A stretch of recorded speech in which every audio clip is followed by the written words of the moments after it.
Hi, this is Motorola Moto G54 Power and I'll show you how to install iPhone keyboard on this device.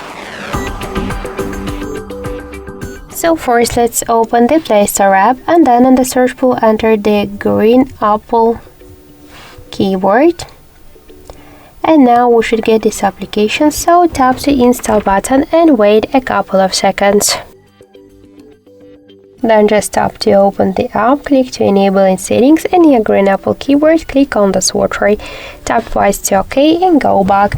Click to switch input methods and switch your currently keyboard to the green Apple keyboard. So now the process is finished and let's check our new keyboard, and we could see that this keyboard is so close to the iPhone 1 as all of the emojis.